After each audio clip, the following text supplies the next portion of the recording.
I'm about to go and pick up my Escape camper van, which I've rented for 2 weeks. It's costing $165 a day, plus something for insurance. Hope all the cards work to pay for this.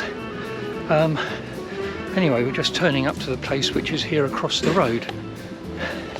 So these are the things. Okay. Right. So the first thing we do is a damage report. Oh, So okay. we just walk around the van. Have a look at it and we just have a video look at it. So I'm damage. doing a damage report looking at. So what we consider damage are things like dents and scratches. Yep. If you see, like here, you see some varnish peeling. There's some paint chip. Right. Don't care Well, it's about all this at all. customised, isn't it? That you've done it. Yeah. So, right. So yeah, there's a dent on the back that I'll add. So I'm going to be writing this down. as well. Okay. And I'll add this to your contract, so you also have a copy of this. Right. Yep. And so your water comes from this.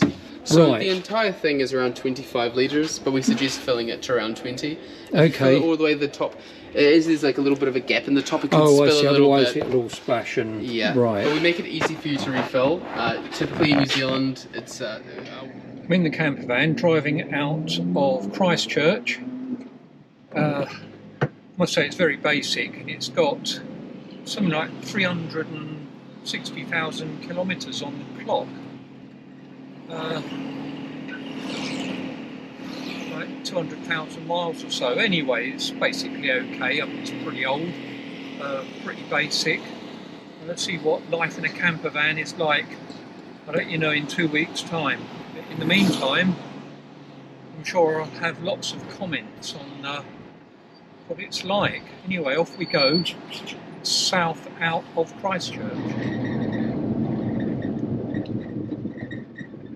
I've just stopped at Ashburton to go to New World Supermarket to stock up on some supplies. But there's going to be a few compromises because all they give you here is what they call a chili bin. I was thinking it might, be connected to a cooling system, but it's not. You have to put ice in it, so and have to either find some ice or cook stuff pretty quickly. Driving off on a road towards the campsite at Peel Forest. This road is directed to Arundel. So, the van drives okay. It feels like a large van. But, what it's like as a sort of camper van, we're about to see. I keep on saying this all the way through these videos, so this is just the beginning of the first day. Driving up that road and then suddenly there's a road closure. So I didn't see any signs to say it. So I'm now driving along a gravel road parallel with the railway that looks like it could be used, but I've never ever seen a train on these lines. Of course, we're south of Christchurch now, and it's probably just a completely redundant line, maybe used for the very occasional freight train. In the distance, we've got the Southern Alps. This is Peel Forest Road that we're on now. So the country's getting a bit more interesting. Canterbury Plain is very flat, but just starting to get a bit more hilly.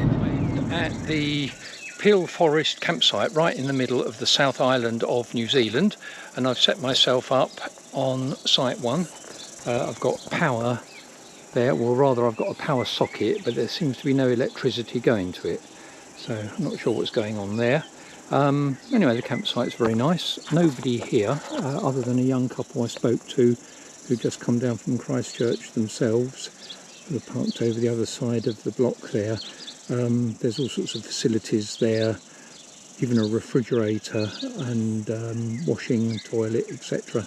So yeah, it looks quite good. I hope there aren't too many insects that whiz round later. Let's see. And I forgot to get some insect repellent, so that wasn't very clever. Anyway, hey ho. Trying to get organised inside this camper van. Of course, the problem is that you're limited in height, so you can't stand up in them. You can't really use the front either. Some of the motorhomes you can turn the seats round, but that's just the driving end. Anyway, so further back, all this will convert into a big bed. And I mean, the kitchen, you know, it's fundamentally is that at the back. So, you know, you've got a single burner, a little wash basin, and you know, it's pretty much it. So yes. Yeah, so this will be my home for the next couple of weeks.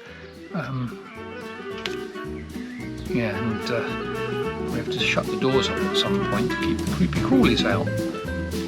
See how that goes.